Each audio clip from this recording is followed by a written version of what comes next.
İç harcını da hazırlamaya başlıyoruz arkadaşlar. Önce kavunumu kesiyorum. Sarı kavunlar da var. Onlar çok daha güzel oluyor lezzeti ve aroması da çok müthiş lezzet veriyor. Onları da kullanabilirsiniz. Evet, kavunlarımın çekirdeklerini de aldım. Yalnız bu aldığım kavun da bal gibi, şerbet gibi bir kavunmuş arkadaşlar. Müthiş aromatik bir lezzet verecek mantımıza. Arkadaşlar 3 ya da 4 şöyle parça kavun kullanacağım. Hem hamurunda hem iç harcında. Bir dilim de ek gerekirse de tabak sunumunda sosta kullanacağım. Şimdi iç harcını da hazırlıyoruz. Bir ufak soğan rendeliyoruz. 2 diş de sarımsak rendeliyoruz. 150 gram da orta yağlı kıymamı koyuyorum. Baharatları da koyuyorum. Yarım çay kaşığı karabiber, yarım çay kaşığı tatlı toz biber ve yeteri kadar da tuz ilave ediyorum. Şimdi kavunumuzu da dilimledim. Çatalla da eziyoruz. Püre haline getiriyoruz. Ya da en kolayı şöyle bir patates eziciyle şu şekilde püre haline getiriyoruz. Bir dilimden daha az bir kavunumuzu. Şimdi arkadaşlar bakın ezince suyu çıktı. Şimdi biz bunun suyunu süzeceğiz. Sadece püresini kullanacağız. Şimdi suyunu döküyorum bunu. Bakın suyunu süzdüm. Sadece kavunumun püresi kaldı. Bunu iç harcıma koyacağım. Şimdi bunu güzelce yoğuruyoruz arkadaşlar.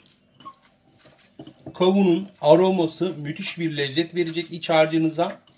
Ve yerken de böyle aromatik çok farklı bir mantı yiyeceksiniz.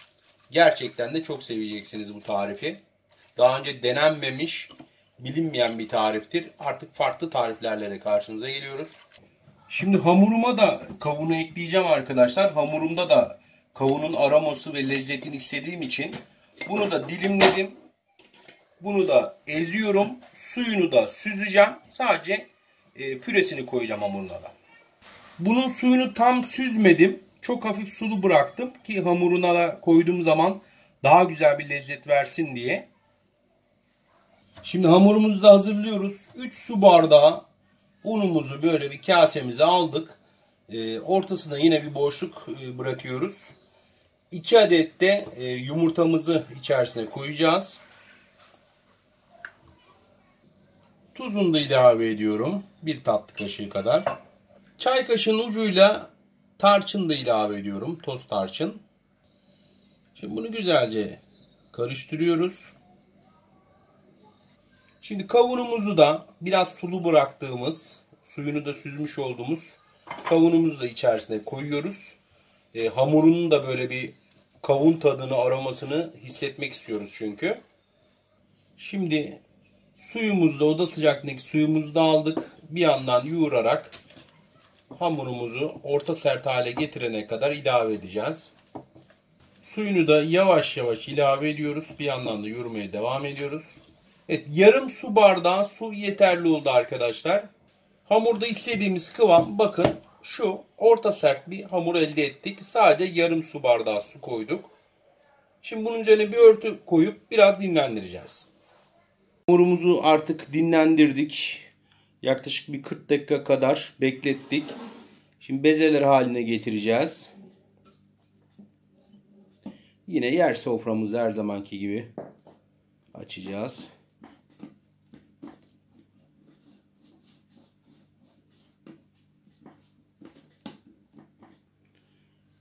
Şimdi 2 beze haline getirdik.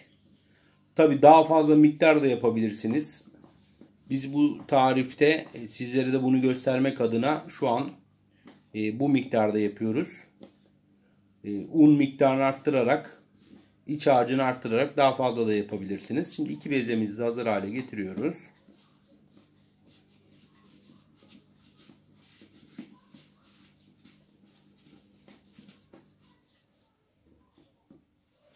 Şimdi ilk bezemizi de açacağız. Böyle aynı mantı tariflerinden sıkıldıysanız arkadaşlar mutlaka bunu da denemenizi tavsiye ederim. Daha önce kiraz soslu mantı tarifimiz de var videolarımızda. O da gerçekten müthiş oldu. Normal böyle klasik mantı da seviyorsanız mantı tariflerimiz zaten videolarımız da var. Mantı sos tarifimiz de var. Hepsini bulabilirsiniz. Şimdi ben sizi açmayla, hamurun açılmasıyla baş başa bırakıyorum.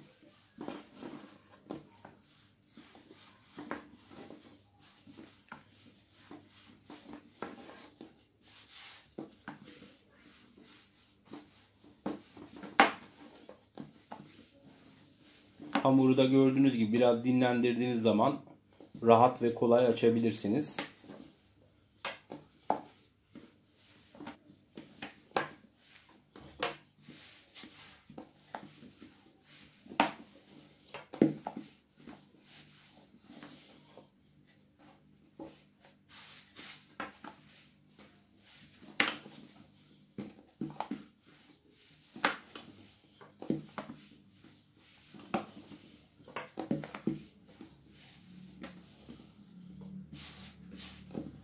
Evet, hamurumuzu iyice açtık arkadaşlar.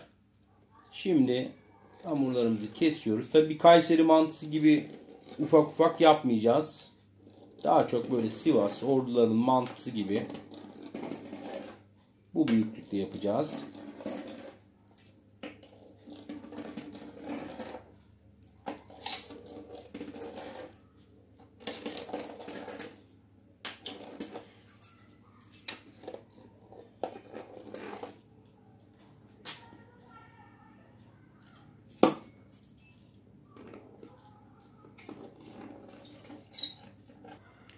Şimdi mantılarımızın da içini doldurmaya başladık. Birazdan seri bir şekilde de yumacağız. Bakın iç harcımız. Bizim buradaki amacımız kavunun aromasını ve lezzetini mantının hem hamurunda hem iç harcında yerken hissetmeniz. Gerçekten böyle aynı mantılardan sıkılanlar için çok farklı, çok güzel olacak lezzeti ve çok da seveceksiniz. Şimdi ben bir yandan da yummaya başlayayım. Şöyle üçgen olarak yumacağız.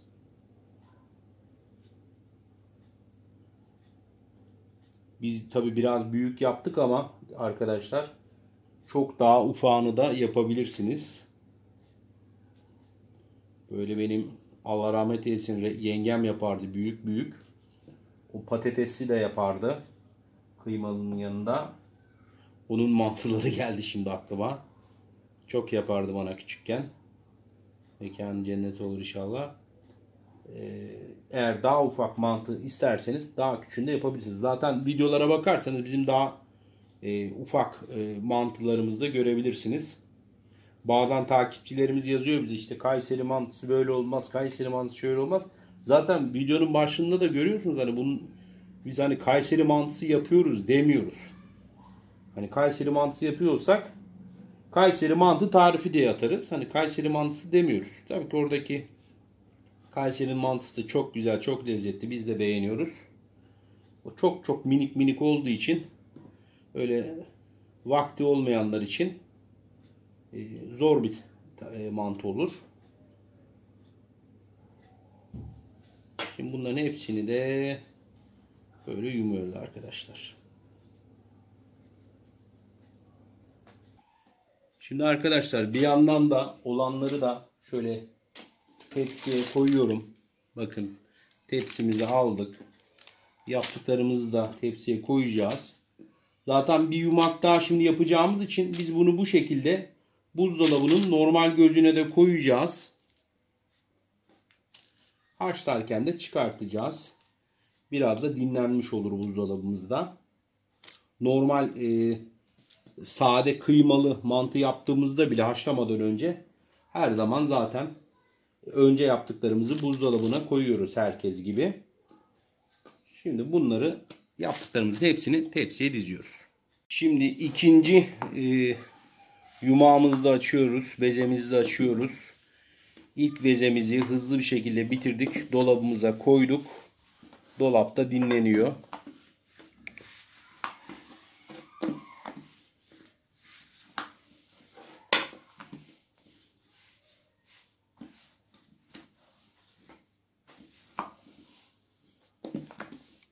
Evet, ikinci bezemizi de açtık. Şimdi bunu yine kesiyoruz.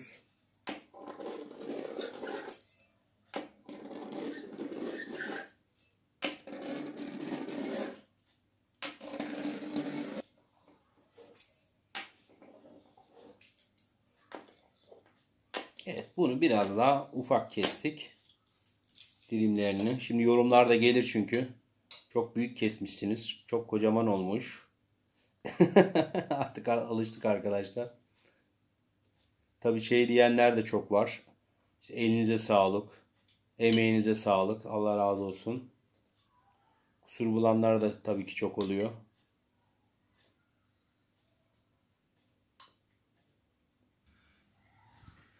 Evet, bir yandan şefimiz doldururken ben de yumayım. Hızlı olalım.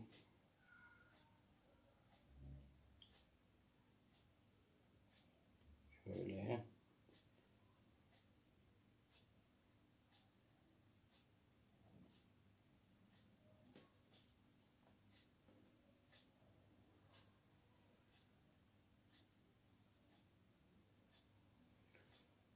Evet, videoyu izleyen arkadaşlarım, mantıyı siz nasıl yapıyorsunuz evde?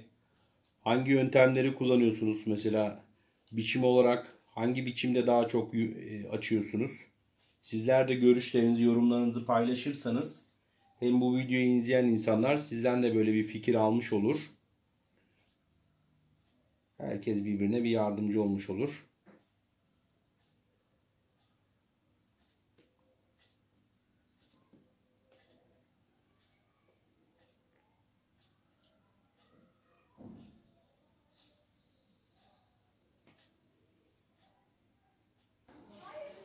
Evet arkadaşlar, bu mantımız da, bu bezemiz de çok az kaldı, bitiriyoruz.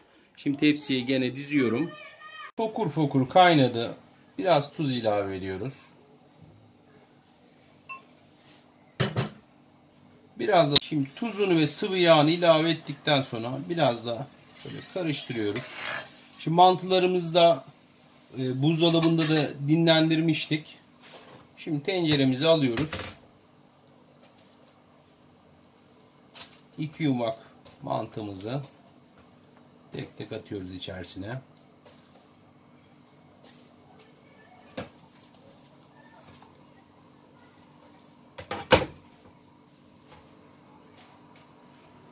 Şimdi ilk yumağımızı koyduk. İkinci yumağımızı ilave ediyoruz. Şöyle bir kere karıştırıyoruz arkadaşlar. Şimdi haşlanmasını bekleyeceğiz. Mantımızın suyundan da biraz alıyoruz arkadaşlar. Bunu çünkü pul biber ya da salça sos yaparsanız ve yoğurt sosunda da kullanacağız.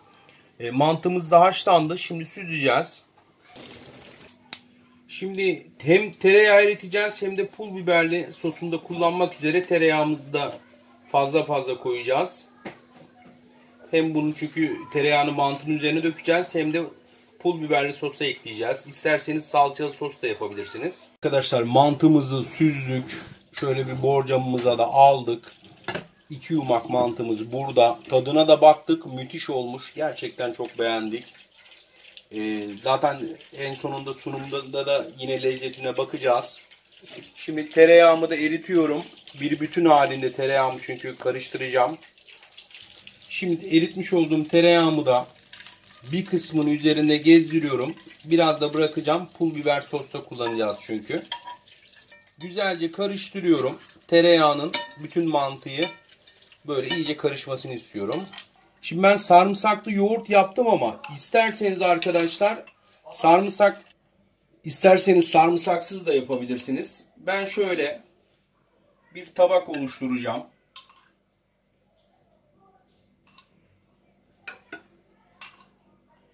Sarımsaklı yoğurttan ama isterseniz dediğim gibi sarımsaksız da ilave edebilirsiniz. Kavunlarla ilgili püre yapmadım. Minik minik kareler halinde doğradım. Bu şekilde de mantınızla beraber de yiyebilirsiniz ama isterseniz kavunları püre haline getirip de sos yapabilirsiniz ya da yapmaya da bilirsiniz. Şimdi mantımı da şöyle üzerine ilave ediyorum. Bakın.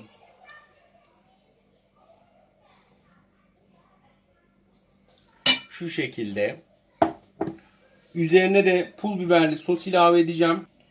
Şimdi pul biberli sosumu da şöyle mantının üzerinden gezdiriyorum. İsterseniz salçalı sos da yapabilirsiniz. Size kalmış. Gerçekten Çok lezzetli oldu arkadaşlar. Şimdi beraberce lezzetine de bakacağız. Şöyle tabağımı da yakın çekimde gösteriyorum. Muhteşem duruyor. En güzel zamana, tadım kısmına geldik. En güzel zamana, tadım kısmına geldik arkadaşlar. Gördüğünüz gibi gayet kolay, pratik mantı tariflerinden birisini size gösterdim bugün. Ve inanılmaz da lezzetli olmuş. Yine şu an tadına bakacağım sizinle birlikte ama bugüne kadar yapılmamış bir tarif. Kavunlu mantı tarifi. İlk defa YouTube kanalımız Evde Yemek Tariflerinde biz yaptık ve dünyada, Türkiye'de yayınladık. Patentini de alabiliriz yani. Ve inanılmaz lezzetli olmuş. Bakın önüne de şöyle bir kavun küçük küçük kareler halinde kestik ama isterseniz bunu de yapabilirsiniz. Daha püre haline de getirebilirsiniz. Tereyağı ve pul biberli sos da ekledik. Bismillahirrahmanirrahim.